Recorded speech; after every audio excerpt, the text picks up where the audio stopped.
সকাল সকাল কই মাছ ভাজা খেতে কিন্তু দারুণ মজা। তার সাথে যদি এবার থাকে একটু লাউয়ের পাতা, তাহলে তো আর কথাই নেই, টেস্টে ভরপুর। আজকে আমি সেই কই মাছ ভাজবো লাউ পাতা দিয়ে। তো এখন আমি প্রথম বড় বড় দুটো কই মাছ নিয়ে নিচ্ছি। দিয়ে দিলাম হলুদের গুঁড়ো, নুন, পরিমাণ মতো হলুদ গুঁড়ো, নুন দিয়ে হাত দিয়ে মাখিয়ে নিচ্ছি। আসলে হাত দিয়ে এভাবে কষলিয়ে না মাখালে নুন হলুদ ভালো করে মাছের গায়ে লাগে না। অনেকে আছে ঝেঁকে ঝেঁকে আবার মাখায়, কিন্তু আমি হাত দিয়ে এভাবে মাছ দুটোতে নুন হলুদ মাখিয়ে নিলাম। এবার আমি চুলায় ফ্রাই প্যান বসিয়ে দিলাম। ফ্রাই প্যান বসিয়ে দিয়ে চুলাটা জ্বালিয়ে নিলাম। অপেক্ষা করতে হবে ফ্রাই প্যান গরম হওয়ার জন্য। ঢাকনা তুলে দিয়ে ফ্রাই প্যান গরম হওয়ার জন্য অপেক্ষা করলাম। এবার কিছু সময় পরে আমি দিয়ে দিচ্ছি পরিমাণ মতো তেল। এখানে আমি সয়াবিন তেল ইউজ করছি। এবার সয়াবিন তেলটা গরম হওয়ার জন্য আমাকে অপেক্ষা করতে হবে। তো তেল গরম হয়ে গেছে, এবার আমি দিয়ে দেব মাছ। একটা একটা করে যেখানে তেল বেশি সেখান থেকে মাছ দিয়ে দেব। এবার দুটো মাছই আমি দিয়ে দিলাম। এবার আমি এপিট ওপিট করে উল্টিয়ে নেব। মাছ দুটো মোটামুটি ভালো হওয়ার জন্য অপেক্ষা করতে হবে। তো আমি মাছ দুটো একটু ঢেকে দিব। ঢেকে দিলে মাছটা ভাপে অনেকটা ভাজা হয়ে যাবে, ভিতরটা সিদ্ধ হয়ে যাবে বা খেতেও ভালো লাগবে। তাই আমি ঢাকনা দিয়ে ঢেকে দিয়ে আমি চলে গেলাম বেলকনিতে। বেলকনি থেকে পরশুদিন আমি কিছু লাউ পাতা তুলে নিয়েছি, অন্য একটা রেসিপি করেছি। আর এখন বাকি আছে, তাই বাকি কতটুকু লাউ পাতা আছে যা নিতে পারি সেগুলো খুঁজে খুঁজে দেখলাম, আর সেখান থেকে আমি কিছু লাউ পাতা নিয়ে নিলাম। লাউ গাছটা অনেক দিন ধরে আছে, প্রায় বুড়ো হবার উপক্রম হয়েছে, আর বেশি দিন হয়তোবা থাকবে না। তো আমি তারই ভিতরে যে পাতাগুলো ভালো মনে হলো সেই পাতাগুলো নিয়ে নিলাম। তা লাউ পাতা নিতে নিতে মনে পড়লো যে এখানে যে কি কি গাছ আছে সেগুলো দেখাই। তো আগে পরে আবারও দেখিয়েছি, এখনও দেখালাম যে কি কি গাছ আছে।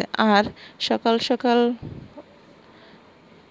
কই মাছ ভাজি আর গরম গরম ভাত হলেই কিন্তু পুরো ভাত শেষ, মানে পেট ভরে খাওয়া যায়। তো আমি মোটামুটি করে কিছু পাতা নিয়ে নিলাম। পাতাগুলো যদিও বেশি ভালো ছিল না, তারপরেও যেহেতু লাউ পাতা দিয়ে কই মাছ রান্না করব তাই নিলাম। তো দেখুন, খুঁজে নিয়ে এত কয়টি হলো। এবার আমি এসে ঢাকনা তুলে মাছগুলো আবার ওলট পালট করে দিলাম। তো দেখুন অনেকটাই কিন্তু ভাজা হয়ে গেছে। যেহেতু ঢেকে দিয়েছিলাম, ভিতরটাও ভাজা হয়েছে, মানে সিদ্ধ হয়েছে সেটা নিশ্চিত। আর এখন লাউ পাতাগুলো এক এক করে বসিয়ে দিলাম, আর এইভাবে দিয়ে আবারও ঢেকে দিয়ে ভাপে করে নেব। এটা কিন্তু কই মাছ দিয়ে লাউ পাতা যে ভাপে করা বলে, ওটাও বলতে পারেন, কিংবা যেভাবে হোক বলতে পারেন। তবে এই যে খাবার রেসিপি, এটার টেস্ট কিন্তু আলাদা। এবার আমি একটু দিয়ে দেব মশলা। এখানে আমার মশলার ভিতরে ছিল পেঁয়াজ বাটা, আদা বাটা, রসুন বাটা, জিরা বাটা আর সামান্য শুকনো লঙ্কা বাটা। তো এইগুলো সব একসাথে দিয়ে আমি ব্লেন্ড করে নিয়ে বেটে একসাথে করে রেখে দিয়েছি। আর এই মশলাই আমি সরিয়ে দিলাম। এবার মশলা সরিয়ে দিয়ে আমি আবারও ঢেকে দেব। তা ঢাকনা দিয়ে ঢেকে দেওয়ার আগে মাছগুলো একটু উল্টিয়ে পাল্টিয়ে নিচ্ছি। তো এভাবে কিন্তু খুব একটা টেস্টফুল খাবার তৈরি হবে। আর সকালবেলা এমন স্বাদের খাবার খেলে সারাদিন একদম ফুরফুরে আমেজ থাকবে। তো আবারও আমি ঢাকনা তুলে নিলাম। তুলে নিয়ে দেখুন এবার কিন্তু অনেকটা ভাজা হয়ে গেছে। আর এবার আমি দিয়ে দেব সামান্য পরিমাণ নুন। আমি আগে নুন ইউজ করিনি, কারণ নুনটা সাধারণত শেষের দিকে দিলাম এই জন্য যে যাতে করে মাছের গায়ে ভালো করে লাগে। আগে দিলেও লাগতো, কিন্তু আসলে হচ্ছে কি, আমি এভাবে ইচ্ছাকৃতই দেইনি যে শেষের দিকে লবণটা দিয়ে আবারও কিছু সময় ঢেকে দেব। আর এভাবে ভেজে ভেজে কিন্তু তুলে নেব। তো এবার আরেকটু আমি ঢেকে রাখলাম। আর চুলার আঁচটা একদম কমিয়ে দিলাম, যাতে মানে একটু দেরি হলেও মানে ভাজাটা ভালো হয়। তো দেখুন এবার কিন্তু বুঝে গেছেন যে অলরেডি কিন্তু ভাজা হয়ে গেছে। এবার আমি তোলার পালা।